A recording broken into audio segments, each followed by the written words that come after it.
What would happen when USB devices draw more power than the hub can provide?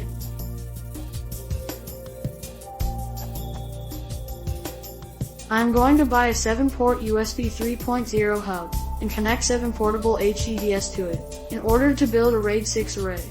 The hub comes with an upstream micro USB 3.0 Type-B port, along with an auxiliary power adapter rated at 5V2A, micro USB 2.0 Type-B connector.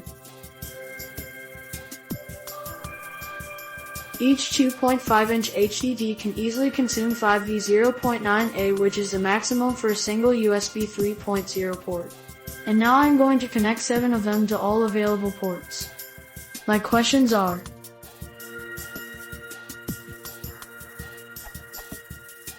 are the power from the upstream USB port 0.9A and the auxiliary port 2.0A combined?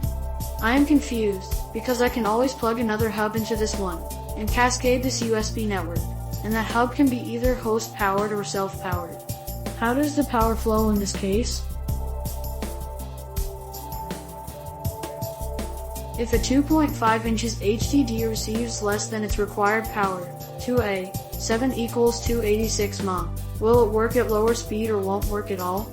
Does it try to draw more power and overload the 5V2A adapter?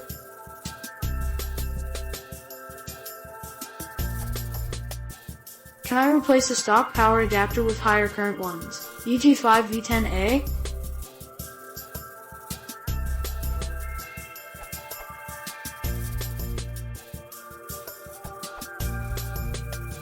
This is a terrible idea, don't do this. With electronics, total power in always equals total power out. You have 2 power sources, up to 2 in NBSP, A from power supply and 0.9 in NBSP, A from upstream port, that's up to 2.9 in NBSP, a total. What happens if drives try to pull more than that? If the power supply is of good quality, it won't provide more than its rated 2 in NBSP, A, and, at least some, drives won't spin up / will stop abruptly. If the power supply is not reliable, it will catch fire. With daisy-chained hubs,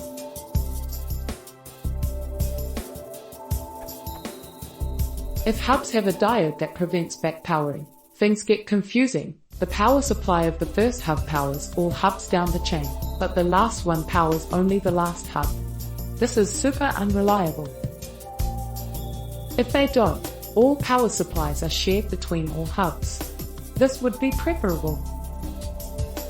What's more, HDDs will draw significantly more than rated current for a moment when they spin up. And they spin up as soon as they get power, i.e. simultaneously.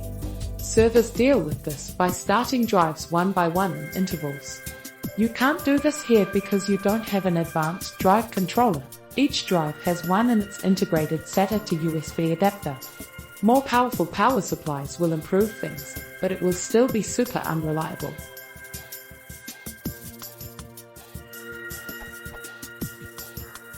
Power issues aside, this is still a terrible idea.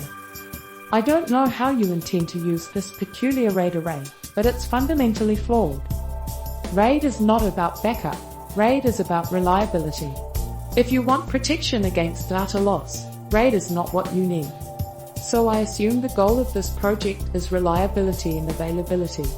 Your array is very unreliable, so it doesn't serve its sole purpose. Once a single drive fails or drops from array for whatever reason, it has to be brought back into the array and rebuilt. Rebuild of a single dozen TB drive will take days. You want to use 2.5 inches drives, so we're probably in 500 and NBSP, GB, 5 and NBSP, TB range. Such drives will take between 3 hours and 2 days, probably. Now consider this.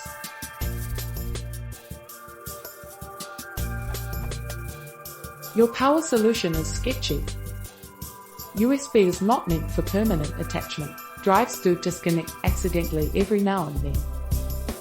We're not sure how well this hub will deal with plenty of drives. These drives either take plenty of disk space with a rat's nest of cables or are neatly stacked, ready to be knocked down. Neither of them was designed to work with vibrations amplified 7-fold. drive vibrations travel through case, disk, etc.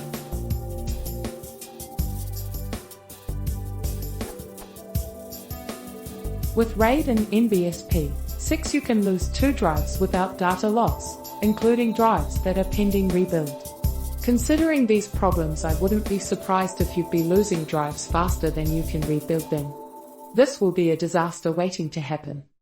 Solution: you need a DAS, direct attached storage. It's an enclosure in which you can put your drives, configure them as an array and have them presented as a single device. RAID is entirely managed by the DAS itself. NAS, network attached storage, is also an option, but it will be available over the network rather than directly attached.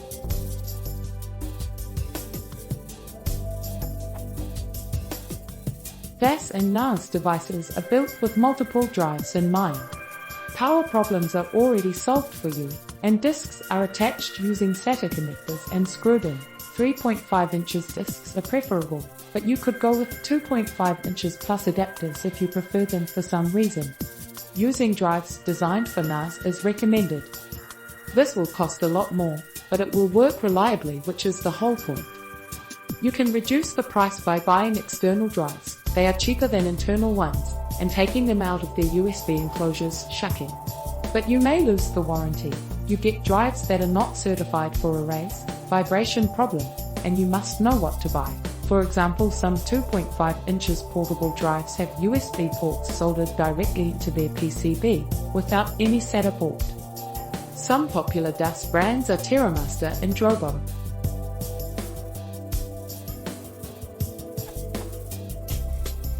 TL, doctor, don't do this. If you're on a tight budget, scale down and go for a DAS.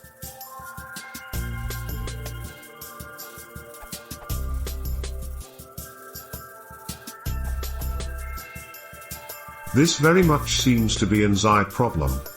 What you're actually trying to achieve based on comments is scaling up storage capacity for a file server in an inexpensive way. The issue here is that USB is horrendous for any situation where reliability is important for a couple of reasons.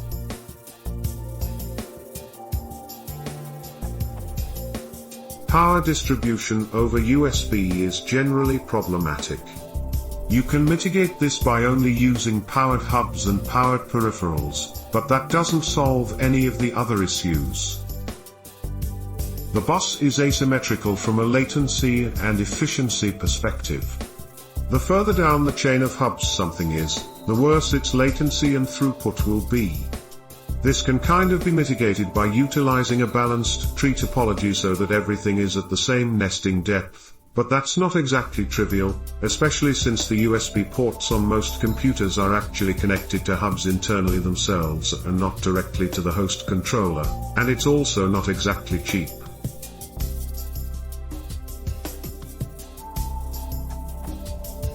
USB connectors are actually rather mechanically unstable. This is actually really important for the original intended use of USB so that you don't damage the ports when you trip over a cable, but it's a very bad thing for storage systems where reliability is needed. It's very easy to trigger a bus reset by accident. This isn't an issue for the input devices USB was intended to be used with, but it's a serious problem for storage devices. Seeing link resets for SCSI or SATA devices is one of the times you start replacing hardware if you're doing things right. Because of how the MSC and UAS standards work, you have to reinitialize the whole device every time you have to reset the bus, which in turn can cause all kinds of nasty behavioral problems when dealing with a RAID array of any type.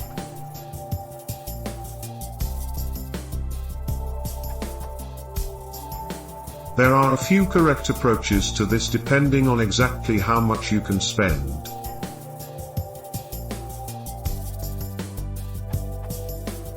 Look into getting some SATA port multipliers. Essentially, these are like USB hubs for SATA devices. You will need support in the OS for this to work, but it's probably the least expensive option that's likely to be sufficiently reliable. Just don't chain the port multipliers. It technically works, but it causes serious performance issues in most cases. Just get a proper SAS for the file server. SAS controllers work just fine with SATA disks. They have two, but are far more efficient than SATA controllers and usually have more ports. The small ones will typically have 8 ports. If doing this, put the server's OS on the SATA connectors on the MB. If you have to keep this as a specific system, this is what I would do.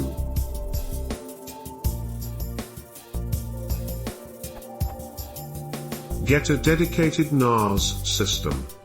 For a good one, you'd be looking at maybe 4 to 5 digits in terms of cost, but it would probably outlast whatever else you have, and would almost certainly scale well beyond what you actually need. FreeNAS is the OS I'd suggest here. X-Systems, the company backing FreeNAS, does reasonably priced semi-custom systems that are high-end enterprise quality. From there, you can either use ISCSI to expand the file server's storage, or you could just use the NAS directly.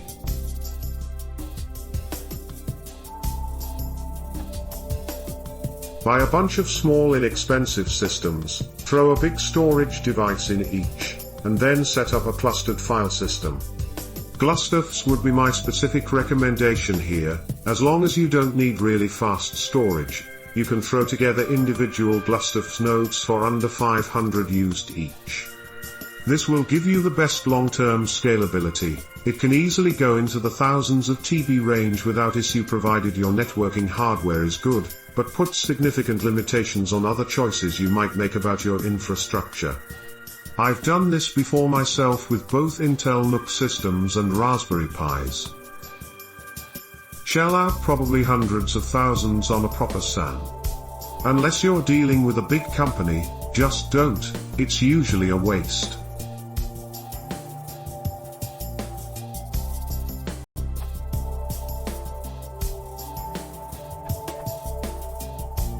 I think Gonostai is on the money with his TL. Doctor, don't do this for fundamental reasons. That said, I suppose you could simply supply your own 5V to the drives. Ignore the hub power, cut the cables, or better, connectors, to the drives open and connect the VCC and GND pins to a sufficient 5V power supply. You can even provide simple switches for switching them on separately in order to avoid an initial power surge. There are a few details which others may be able to answer. Do you need a common ground with the hub? What quality must the 5V supply have? Ripple, voltage precision?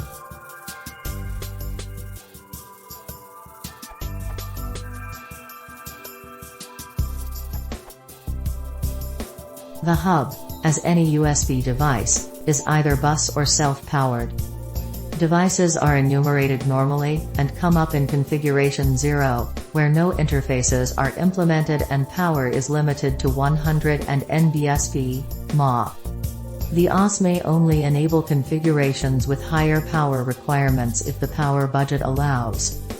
A bus-powered USB 1.1 or 2.0 hub asks for 500 and NBSP, mA for its working configuration, which is enough to give 100 and NBSP, mA each to itself and 4 downstream devices, which is why USB hubs always have 4 ports, and downstream devices are powered only when that request was granted.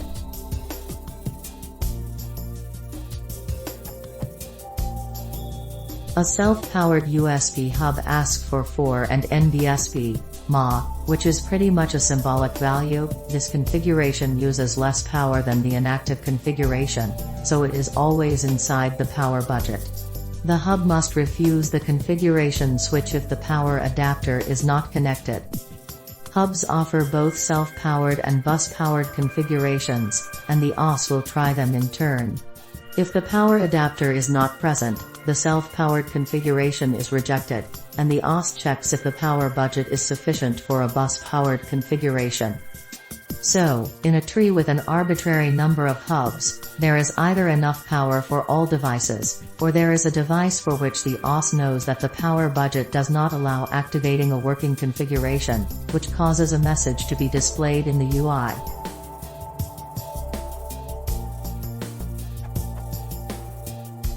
A 7-port USB 1.1 or 2.0 hub consists of two 4-port hubs, where one is downstream of the other, so insufficient power to that hub would leave 4 downstream ports completely unpowered, and the OS would request the user to plug in the hub's power supply. With USB 3.0, the numbers change a bit because it is now possible to request more power, but the general idea remains the same. If the power budget doesn't allow it, devices will not be activated. The hub is aware that the total power budget for its downstream ports is 2 and NBSP-A, and reports that fact to the OS. The OS will refuse to activate more disks than that budget allows, so expect only a few of the disks to spin up.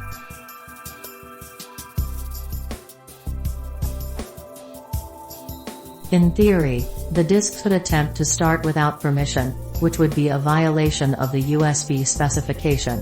What happens then depends on whether the hub actively limits port power. I would not entrust data to any disk that does not wait to be explicitly switched into an active configuration.